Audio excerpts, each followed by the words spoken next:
Comment faire en sorte que le matériel, ce qui ressort des recherches en partenariat, trouve écho dans la pratique?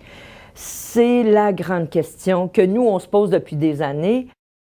Il nous semble que ce qui est gagnant, c'est de diversifier les formes de diffusion des résultats. Tout résultat ne se diffuse pas de la même façon auprès de tous les publics.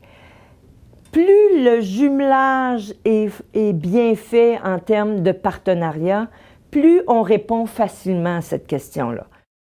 Évidemment, le rapport de recherche, c'est clair. Mais le rapport de recherche, il n'est pas lu. C'est triste, c'est profondément triste, mais on ne lit plus. Je dirais même qu'on lit après avoir connu. Donc, il faut créer un intérêt pour que on puisse aller amener les lecteurs à se rendre jusqu'au rapport de recherche. On a intérêt à faire des petites présentations, fiches synthèse, résumés, petits flash infos sur des résultats de recherche qui après amènent les personnes à fouiller un peu plus et aller dans les résultats vrais, le vrai rapport de recherche. Ce que nous, on trouve important aussi, c'est cette idée d'accompagner le changement qu'apportent les nouvelles connaissances.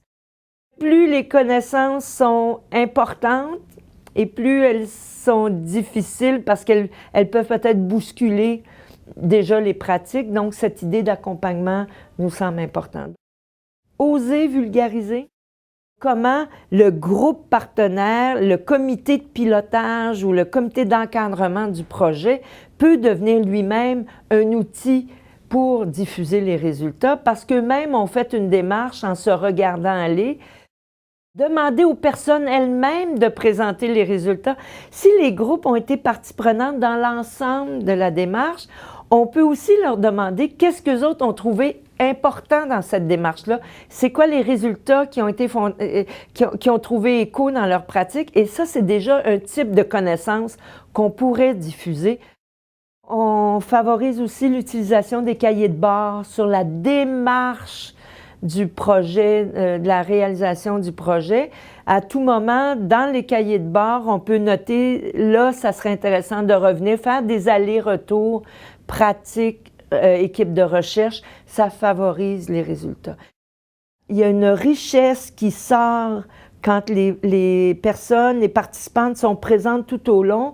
Et je dirais que nous qui se préoccupons du transfert de connaissances et de l'intégration des nouvelles connaissances, ça se fait graduellement tout au long du projet. Donc, on n'a pas besoin de mettre tant d'énergie sur transmettre les connaissances puisque le processus même de recherche, y compris l'analyse des résultats, fait en sorte que les connaissances se transmettent et sont déjà intégrées dans les pratiques des groupes partenaires.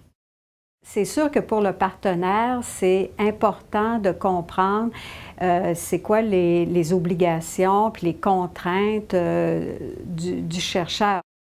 Le fait que le chercheur donc soit moins disponible, je dirais, après que la recherche est terminée, faut comprendre que c'est pas toujours une volonté personnelle, mais une limite imposée par son cadre de travail. Le fait d'accompagner n'est pas une fonction de recherche reconnue et qui valorise le parcours du chercheur. Par contre, c'est très utile au niveau de l'appropriation des résultats. C'est sûr que les représentants des organismes qui participent à tout le processus de recherche partenariale, on peut voir que ces organisations-là sont plus sensibilisées aux résultats. Donc, on peut dire que le transfert de connaissances s'est fait effectivement tout au long du processus de recherche. Puis quand on arrive aux résultats, les organisations, ces représentants-là sont capables d'utiliser les résultats pour leur propre organisation, mais aussi pour des démarches ou une compréhension plus globale de la situation. Pour les autres organismes pour lesquels aussi cette recherche-là a été faite, bien, c'est sûr qu'on a un souci tout au long de la recherche de tenir des séances d'information, des ateliers d'échange.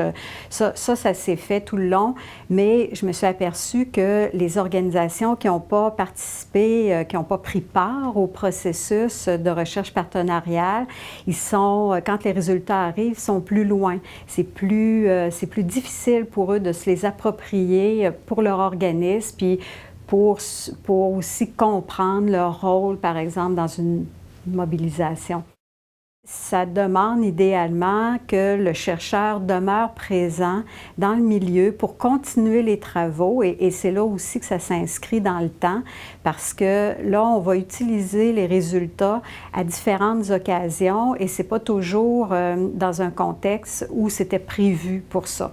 Donc, c'est pas nécessairement la présentation, un séminaire, tout ça, mais c'est là, on utilise les résultats dans d'autres contextes, mais il faut quand même il faut quand même les avoir assez assimilés, je dirais, pour être capable après de les réutiliser. Donc, le rôle du chercheur dans ce cas-là est important. Comme praticien, on peut le faire. Ceux qui ont été plus près de la recherche là, peuvent aussi faire ce genre d'intervention-là, mais c'est une contribution importante quand le chercheur est là, puis qui peut le faire aussi. Nous, on essaie d'avoir une approche où la diffusion des résultats ne se fait pas seulement à la fin. Parce que c'est pas vrai qu'on n'a aucune idée de c'est quoi que ça va être les résultats avant la fin du projet de recherche. Il y a toujours des hypothèses préliminaires au début et au cours du projet. Il y a des premiers résultats qui sortent. On participe à l'analyse. Donc, si les personnes sont impliquées significativement dès les débuts, ils peuvent participer à la mobilisation des connaissances en cours de route. J'aime vraiment qu'au tout début, vraiment au balbutiement du processus d'analyse, on a pu s'asseoir autour d'une table, représentants du milieu communautaire, personnes vivant avec le VIH et chercheurs, pour se dire qu'est-ce qu'on veut chercher, qu'est-ce qu'on veut trouver, comment on va s'y prendre. Puis ça, c'est vraiment intéressant quand on a une étape où on peut faire un peu de formation pour acquérir peut-être les habiletés qu'on n'a pas en analyse de recherche, au moins pour avoir une vision assez globale de comment le processus d'analyse va procéder, pour qu'on puisse donner notre avis sur comment on voit le processus d'analyse. Ça, c'est vraiment intéressant parce que des fois, on trouve des choses et les chercheurs sont très surpris. On leur demande de poser des questions auxquelles ils n'avaient vraiment pas pensé. Et quand on peut faire ça dès le début du processus, ça ne veut pas dire que dans le processus d'analyse, on va arriver à trouver une réponse à ces questions. Mais quand on y arrive ou quand on a un peu influencé le processus d'analyse, le produit qui en ressort est vraiment beaucoup plus intéressant pour le milieu communautaire, je pense pour les chercheurs aussi. C'est évident qu'il y a certains résultats qu'on ne veut pas utiliser en cours de route parce que ça peut créer des effets d'annonce, puis on n'a pas vérifié tous les tenants et les aboutissants. On n'est pas sûr que ce soit significatif, mais il y a beaucoup de choses qui peuvent être mobilisées en cours de route, être diffusées en cours de route. Et nous, on a un processus pour un projet, par exemple, où on a des pairs chercheurs, donc des personnes vivant avec le VIH qui ont participé au processus de recherche, qui vont être impliqués aussi pour diffuser les résultats.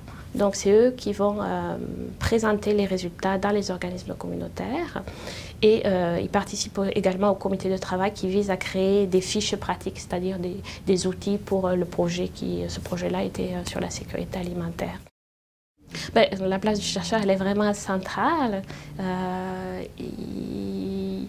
Il donne à la fois une crédibilité aux résultats qui sont amenés, puis aussi il peut également nous permettre de produire des outils de mobilisation des connaissances qui sont vraiment solides scientifiquement. Nous, on essaie aussi de voir les chercheurs comme des acteurs du changement. C'est sûr que les chercheurs sont pas toujours très à l'aise dans cette position. Il y en a qui sont tout à fait à l'aise. Ça fait beaucoup d'années qu'ils travaillent en recherche communautaire.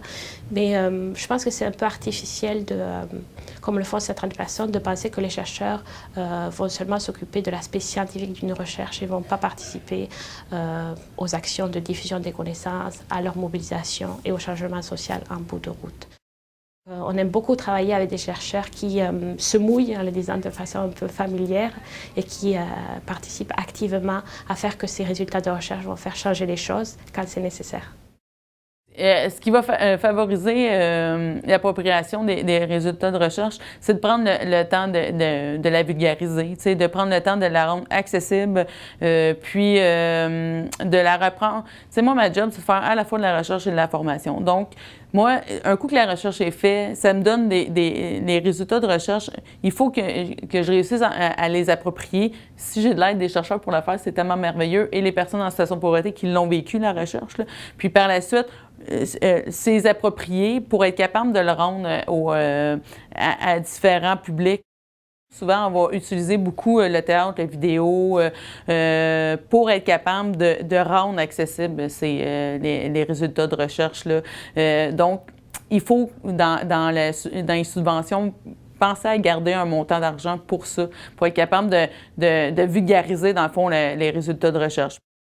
Et il faut aussi, en tout cas, nous, on y tient, que les chercheurs acceptent que lorsqu'on va faire des présentations des résultats dans des colloques ou autres affaires de ce genre-là, qu'il y a des personnes qui ont participé qui peuvent y aller. C'est-à-dire que souvent, on y va en tripartie. Il y a à la fois le chercheur, à la fois les praticiens, puis à la fois les personnes en situation de pauvreté qui y vont présenter ces résultats-là.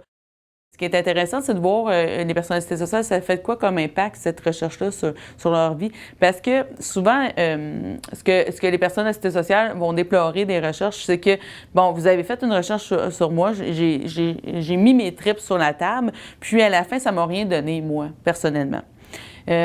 Parce qu'il n'y a pas eu de changement dans ses conditions de vie, les politiques sociales n'ont pas changé, etc. Fait que pour eux, ils ne voient pas vraiment le but de tout ça. Donc, lorsque tu peux faire l'ensemble du processus avec les personnes assistées sociales, même s'il n'y a pas eu de changement au niveau des politiques, il y a eu des changements sur eux, leur estime de soi, ils ont été capables de prendre plus la parole sur la place publique, ils sont entendus et reconnus par des chercheurs, etc. Pour eux, ça, c'est valorisant, puis c'est important de continuer à le faire. L'affaire, c'est qu'une recherche, c'est tellement long en temps. Tu sais, le temps qu'on aille chercher les résultats, le temps qu'ils l'analysent, le temps qu'ils écrivent les résultats de recherche, bien, des fois, ça peut prendre 2 ans, 3 ans avant que ça arrive. Fait que là, les personnes assistées sociales, ils ont l'impression, tu as le temps de les perdre, dans le fond, de ne plus être en lien avec ces personnes-là et ils ont l'impression qu'ils ont juste été utilisés pour la recherche. Tandis que quand ils sont là tout le long pour l'analyse, mais tout ce temps-là où ils ont l'impression qu'on ne fait rien puis qu'il n'y a rien qui se passe, mais ils voient qu'il y a quelque chose qui se passe et ils voient aussi la longueur de la recherche. Qu'est-ce que ça prend aussi pour la recherche? Et souvent, l'analyse, c'est super riche parce qu'il y a des choses que les personnes en situation de pauvreté vont voir, que ni les chercheurs ni les praticiens vont voir. Et qu'on se rend compte qu'en fin de compte, c'est ça le nœud, c'est ça le problème. Pour nous, ça enrichit, dans le fond, la recherche. Puis quand on est en recherche partenariale, où l'objectif, c'est de faire un croisement des savoirs, logiquement, le croisement des savoirs devrait se faire tout le long. À la fois entre chercheurs praticiens, à la fois entre chercheurs praticiens et personnes en situation de pauvreté, et tout dépendant quel autre savoir on décide de croiser également. Dernièrement, il y a eu une recherche qui a été faite où les gens ont pris des photos puis ont écrit les résultats de recherche à côté. Tu sais, 3-4 phrases qui résumaient là, la pensée et les résultats de recherche. À la fin, ça a donné 400 pages de résultats de recherche, puis en fin de compte, ils ont une quarantaine de photos qui résument. Puis là, ils se promènent avec cette espèce de petite exposition-là. C'est super intéressant, tu sais. Puis, c'est quelque chose à la fois qui fait de l'éducation populaire, à la fois on rend compte d'un résultat de recherche. Donc, il faut être constamment créatif pour voir comment on se le réapproprie, ces résultats de recherche-là, et comment on les rend de façon digeste et facile, là.